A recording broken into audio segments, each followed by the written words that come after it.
Tantor Audio, a division of Recorded Books, presents The Bachelor Girl's Guide to Murder by Rachel Mcmillan, narrated by Marnye Young. Jemima. Your father and I have decided that, after giving you several opportunities to prove you are pursuing a proper course for a lady of your station and background, we can no longer financially support your endeavors. While we applaud your dedication to your job at Spencer's, we think it is high time you settled down. Your father and I have long tired of presenting you with eligible suitors, only to have you dismiss them to follow Merinda Herringford around like a bee to honey. We have long felt and expressed that she is not fit company for a lady of your potential. The word potential was always used liberally by Jemima's teachers at the Susanna Moody School for promising young ladies. As we seem to be making no headway in securing you a future worthy of your breeding, we can only keep you in our prayers and hope that soon you will see the error of your ways, return to your upbringing, and recognize that a lady of your not inconsiderable age. Honestly, Jemima, 24 is hardly the age to be gallivanting about Toronto unwed. Should be making prudent strides toward securing a husband. Please see the enclosed pamphlet suggesting appropriate activities for young ladies who are, as you should be, in pursuit of a proper husband. To the ladies of St. James Parish, hone your domestic skills, enjoy the company of other young Christian women, and even increase your potential of meeting your future husband. Sunday, after service box social. Tuesday, sewing circle for the benefit of the heathen children of India. Bring your needles and thread. Wednesday, visiting the invalids and shut-ins. Thursday, crokinole. Saturday, harvest dance. Please see Hyacinth for raffle tickets. Chapter 1. A proper lady's activities of choice are as important as the embellishment of her sleeve or the turn of her head. A potential suitor will want to see which hobbies and interests pique the attention of a lady before he pursues her. Ensure your selection boasts fine company, creative accomplishment, and, in relevant cases, healthy and wholesome competition. Dorothea Fairfax's Handbook to Bachelor Girlhood. Toronto, September 1910. A murder scene is no place for a proper lady. Merinda Herringford tilted her chin defiantly and stared at Constable Jasper Forth with an icy eye. Then it's a good thing I'm not a proper lady. Merinda had just declared rather crassly that it was about time for a good murder, and Jasper, powerless under the stare of her bright cat eyes, had had little say in the matter. She'd trailed so closely behind him as he'd set toward the Elgin Theatre that she'd scuffed the polished heels of his shoes. Jem Watts swatted the constable playfully on the shoulder. "Yes, Jasper, it's a good thing she's no proper lady." "I'd get in hot water if they knew I brought the two of you down here." He swallowed. "What was I thinking?" "You were thinking it's about time the police sought out someone as clever as me, and a woman to boot." Merinda lifted her skirt, which was already an inch or two higher than respectability and fashion allowed, and stepped to the opposite side of the corpse. "She was strangled." "The rope burns would indicate strangulation, yes. But there was no struggle. Look at her arms, free of bruises." The constable had doubtless reached the same conclusion, but he grinned as he watched Merinda. "You're a smart egg." He narrowed his eyes. "For a woman." Jem peered at the corpse more closely as Merinda flashed a glower at Jasper. She was surprised that the body failed to inspire more horror. The white contours of the young woman's face, the flames of her bright red hair, the freckles sprinkling her nose and cheeks, the mouth drawn wide, round, and unsuspectingly calm. Why, she might have been sleeping. though her translucent skin and the blue-green veins in her upturned arms said differently. "I wonder who would do such a horrid thing," Jem said, muffling her voice with a raised handkerchief. "She can't be more than 17. "There's no smell of decay yet, Jem." Merinda spoke without moving her gaze from the body. "You can put your kerchief away." "Maybe they're her smelling salts," said Jasper gently. "I don't need smelling salts," protested Jem. "What was she doing here anyway?" Merinda swooped down. "She's not dressed the part." The girl's homespun dress, apron, and rubber-soled boots were out of place in the foyer of the Grand Theatre, where she had been discovered. True, her red-gold hair seemed a fit for the luminous interior of the theatre, but the rest of her was oddly mismatched. "Name's Fiona Byrne. She was from Corktown," Jasper supplied. "In the employ of Tertius Montague, a member of his house staff." "Really?" said Merinda. "When Jones and I first got here, Montague was identifying the body." Merinda's eyes widened. Tertius Montague, mayor of Toronto, was known to be a benevolent mogul. His thumbprint brushed half a dozen philanthropic enterprises, from hospitals to affordable housing in St. John's Ward, the poorest part of the city. A regular King Midas. Recently, he had decided to invest in the cultural expansion of Toronto, and the Elgin Theatre, a modern and beautiful space like those in New York and Chicago, was his latest addition. But he was most familiar to Jem and Merinda as the creator of the Morality Squad, a band of plainclothes detectives who rumbled through the city arresting women suspected of incorrigibility or vagrancy. Lately, an offense as slight as a short hem or loitering after dark could merit an arrest. For loitering, read "waiting past dark" at a streetcar stop. Montague was using his morality squad as a weapon against the immigrant women of Toronto. It was his trump card to move up in the polls for his re-election campaign. He vowed to return the city to Toronto the Good of the previous century. Montague was neck and neck in the polls with the reformer, Horace Milbrook, but he had the backing, and the deep pockets, of Thaddeus Spencer, owner of Toronto's largest department retail chain. Merinda sniffed. That Tertius Montague could actually identify or name one of the many scullery maids in his employ is impressive. "You're sure he's not the murderer?" "It's too early to ascertain. He's at Station 1 for questioning." Jem was still gaping at the woman in endless slumber, splayed on the red carpet. She had an almost angelic stillness about her. "Surely it's time to move the body to the morgue." "Oh, Jem, posh," said Merinda. "If we removed the body to the morgue, we couldn't investigate the circumstances of the corpse and its surroundings. Search for clues." Merinda dug into her vest pocket for a small magnifying glass and held it up against the hair of the deceased. It caught a prism of light from the theatre's modern fluorescent lighting scheme. Then she moved it slightly away to a small pile of ash. "Morbid," sighed Jem, following Merinda's gaze. "Someone smoking beside a dead body?" "A left-handed person," added Merinda, stepping to the right and standing poised, mimicking lighting a cigar and holding it to her lips. "The mortician will be here in a few minutes, Jem," Jasper said. "The police have finished their work here." "Psh! The police miss everything obvious," Merinda said. "They probably even think this is the crime scene, when it must be clear to the greatest simpleton that she can't have been murdered here." Jem and Jasper were silent. "Oh, come," said Merinda. "What are the odds of her arms falling so neatly aligned with the line of her waist?" Jasper looked at Merinda brightly. "Yes, of course. Her arms are equally balanced on either side. No human could naturally fall into that position." Merinda nodded. "So she was laid here. But why not hide the body? Conceal the murder. And there, feel her coat." "It's damp," Jasper said. "I noticed when we were looking for identification." "But it's not raining." Merinda crouched by the body and held up one of the girl's ivory hands.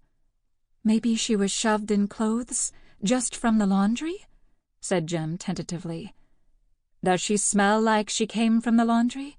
Merinda said. "Look here, Jasper." Jasper leaned in. The girl's fingernails had the slightest coating of dust.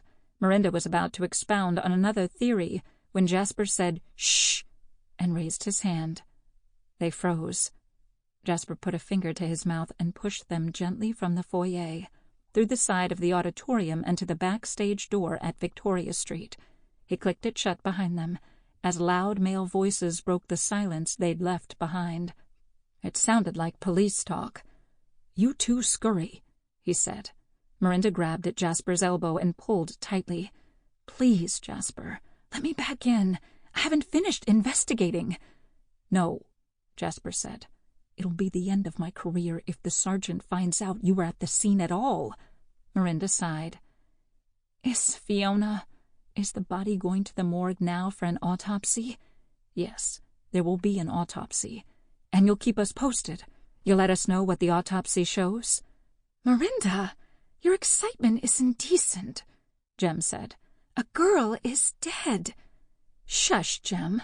There's finally adventure at our fingertips, and I won't let it slip away." Merinda turned to the constable. "Jasper," she entreated. Yes. I'll loop you two in. Now scurry!" Ray DeLuca excelled at being at the right place at the wrong time. Today he was following Skip McCoy, the Hogtown Herald's sometimes photographer and all-around jack-of-all-trades, unaware the impromptu adventure would result in a corpse. Canada's largest city acquired the moniker Hogtown in the previous century, born of the sprawling stockyards of the William Davies Company, one of the largest meat packers in the country. Skip had told him he knew a secret way up to the Winter Garden, the theater atop the gilded Elgin Theater, still several weeks away from its public opening. Later that night, the Elgin would be the scene of Montague's mayoral election rally. Everyone, including Montague's wealthy ally, Thaddeus Spencer, would be in attendance. Skip and Ray would kill a few hours, maybe find a diner nearby before staking out the crowd. Tertius Montague put some of his own money into the new theater. Skip jumped up and wrestled with the ladder attached to the fire escape, so it came clanking down with a thud. Thaddeus Spencer contributed. Ray looked left and right. Victoria Street was fairly empty for a sunny Saturday afternoon. He let ruddy-haired Skip get a head start, and then pulled himself up after him, holding tightly to the handrails. A few flights, and Skip opened the unlocked door. Inside, Ray took off his bowler and muffed at his matted hair.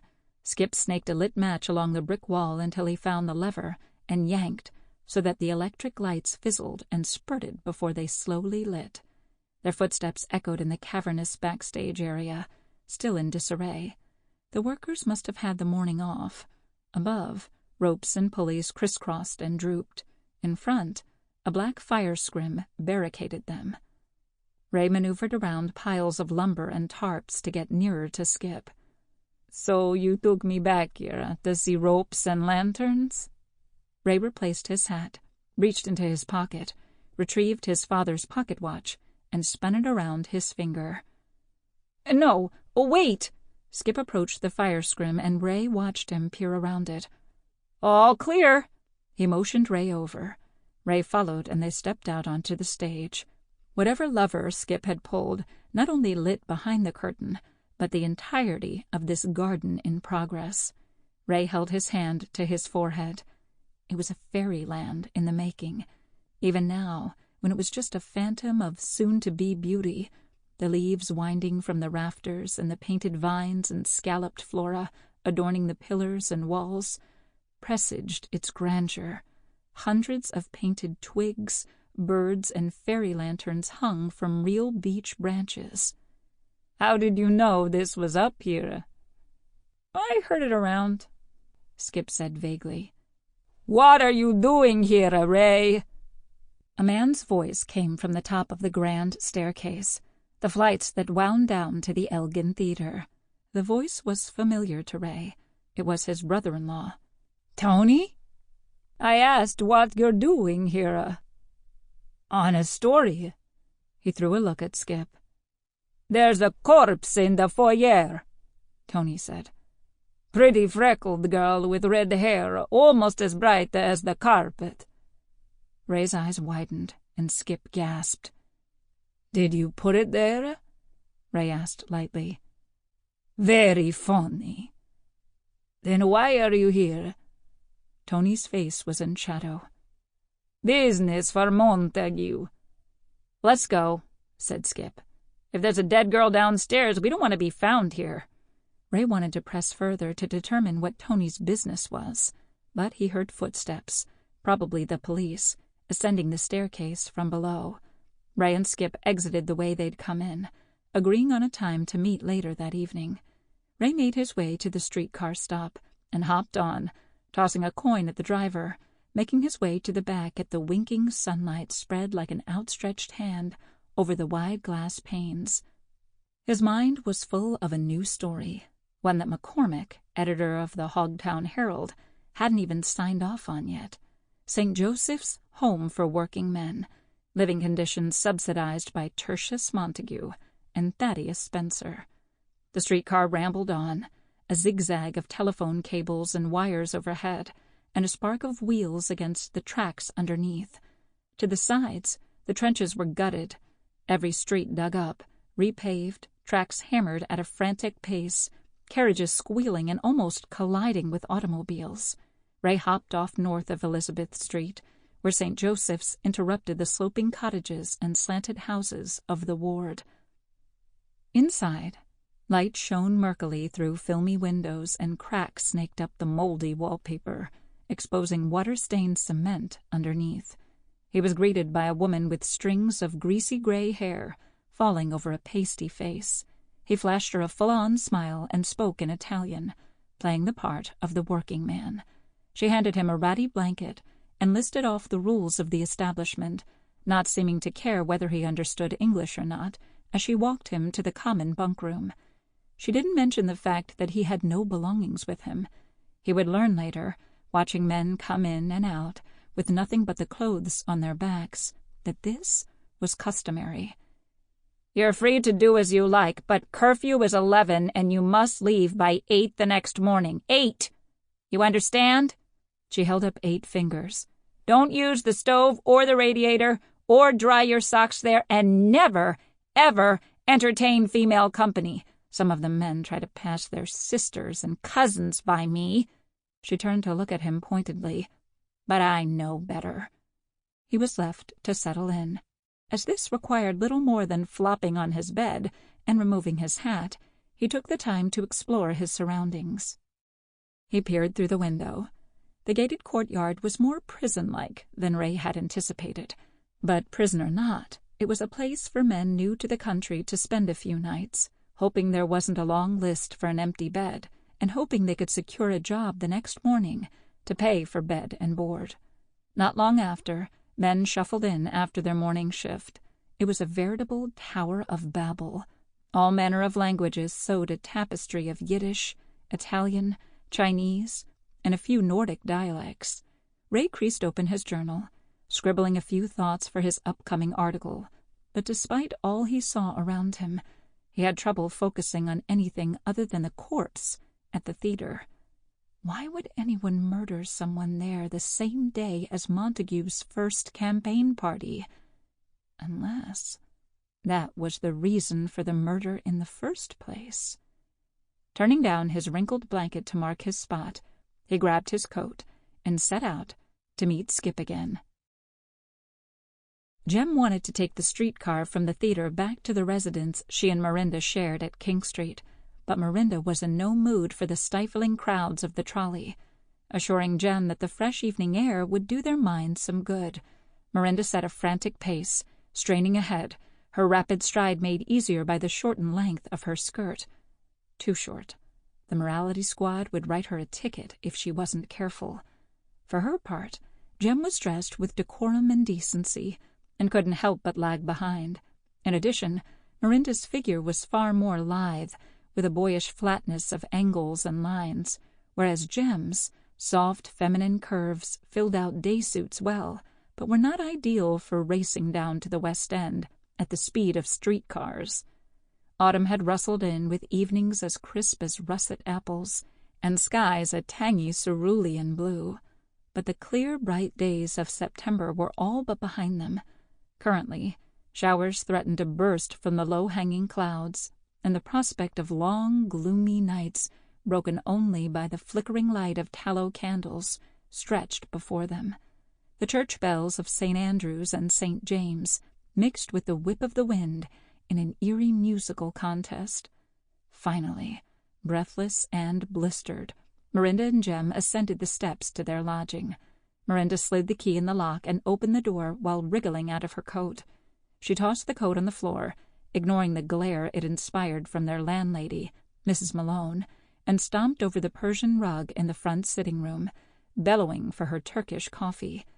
And thus they sat, causing Mrs. Malone to wonder loudly from the kitchen why two girls on the wrong side of 20 were oblivious to Toronto's numerous options for perfecting one's domestic skills and meeting appropriate young men, especially when said girls were of such good breeding and high pedigree. Mrs. Malone was not alone in her puzzlement. Jem wondered that, too, constantly. Merinda was the most productively useless person she had ever met. Hardly ever gainfully employed, she spent hours in medical study at the university laboratory, despite the fact that she'd abandoned her plans to practice medicine, and she followed Jasper around like a dog promised a bone whenever there was a whiff of mystery in the air. They kept their heads above the tide of impropriety, barely, thanks to Merinda's family's fortune and the watchful eye of Mrs. Malone. Jem felt the lack of romantic prospects more acutely. She had exchanged her parents' social circle for Merinda's odd moods, temper, and the air of constant excitement that followed them, especially when in the vicinity of a problem overseen by Jasper Forth. Merinda was so competitive in the company of the opposite sex that men had little choice but to cower, and she was oblivious to the way said police constable looked at her. Back in university, the pair had been far more interested in the disappearance of a stolen watch or the conveniently circulating answers to a test than the realms of social and cordial respectability. Now they sat on either side of their hearth, another mystery buzzing at their fingertips, relying on Jem's employment at Spencer's department store and Merinda's father's liberal allowance. Adrift on some urban island, marooned from respectable society. Merinda couldn't have cared less. "Do you really think that Tertius Montague is the murderer? It seems too easy." But Jem's mind was far away. "Do you ever wonder about security? About the future?" She thought about white picket fences and matching dishes from the Spencer's catalog. "Jemima!" Merinda said. "Do you think Montague is the murderer?" "I wonder if we should go to one of those church socials," Jem said dreamily. "They have crokinole." "Cracker jacks, Jem. Sometimes I wonder if we are even having the same conversation. What about those hemp boys? The out-of-work sailors who work in the police? They could have used one of the ropes to strangle the girl." "Silly sailors. Does it not bother you that my parents just dropped me like a hot poker?" She extracted the letter and pamphlet that had arrived in the morning's mail and waved them like a flag in front of her companion. "We have nothing to show for this mystery nonsense but a letter from the police congratulating you on a job well done. For a woman. My dearest Jemima, do not be concerned about your future security. You know that I will always share whatever I have with you. Anything, from muffins to murder. Speaking of which, Mrs. Malone, where is my Turkish coffee?" A tray and a pot and strainer materialized. "Thank you." Her eyes lit. "Now, where were we?" "You are going to find some form of useful employment," Jem said, reaching for a cup. "And we were both going to pursue appropriate feminine activity." "Oh, absolutely not. We're going to Tertius Montague's election rally, of course. It's been in the paper for weeks. He's given a speech and everyone who matters in Toronto is invited, including your esteemed employer, Mr. Thaddeus Spencer. I suppose the police will let poor Montague out of questioning long enough to attend his own fundraiser. He'll want to use it to clear his name. She jumped up, pacing on the Persian rug. I'm going to need you to be my outside ears and eyes. I'll go inside, of course. I am much better prepared to mingle with the higher echelons of society. You have the worst manners of anyone I have ever met. Merinda bounded from the room. Trousers, vests, and bowlers, Jemima. Chapter 2. There is no dignity in solving mysteries. You will eventually, in the pursuit of solution, learn that efficiency is more important than pride in appearance or form. Guide to the Criminal and Commonplace, M.C. Wheaton. Jem realized early in her acquaintance with Merinda Herringford that attempting to solve a crime as an amateur and a woman meant leaving any semblance of pride or dignity behind. She became all too familiar with hiding her attractive feminine traits, her soft curves and curls, under the dirty, mangy tweed folds of her flatmates' nifty disguises. They kept those disguises in a trunk in Merinda's bedroom. It contained cast-offs from Merinda's uncle, a former actor whom Jem liked to picture rambling about the countryside in a traveling troupe performing second-rate Shakespeare. The most used garments were trousers, bowlers, and vests, all of which would have caused Jem's parents to pale to the color of death. But they were necessary to avoid the unwanted attention of the morality squad. 2 strolling females would call too much attention to themselves, and would even face the prospect of jail. Having lost her best pair of trousers to one of Merinda's recent chemical experiments, Jem was worried as she held up the alternative in front of her, a pair of never-before-worn, monstrous pinstripes that threatened to fall down the moment she took a single step. Women walk with their hips, Merinda said, the false mustaches on her upper lip giving a deft twirl to her mouth. But men walk with their legs, she demonstrated, her boots and long pants stretching out in a display of exaggerated masculinity. If female readers are under the impression that walking without moving one's hips is easy, they are encouraged to try it sometime.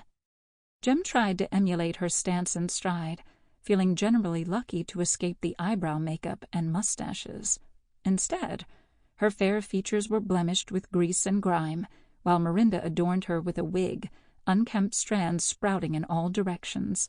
Jem was close to letting Merinda strap a pillow to her stomach to round out the oversized clothes, but Merinda settled on having her look lanky, as if she was unable to keep enough food in her belly to hold her belt buckle straight. "These pants will not stay up, Merinda," Jem said at the doorway. "Perfect!" Merinda clapped. "I am warning you, they will fall down to my knees. Then you'll look destitute. Poor waif. Can't even afford pants that fit." Merinda's garb was distinctly upper crust. She practiced the smirk of the rich, smugly self-satisfied, with a chin tilted at the rest of the world. Jem thought of a dozen ways this scheme would fail, but she didn't relay them to Merinda.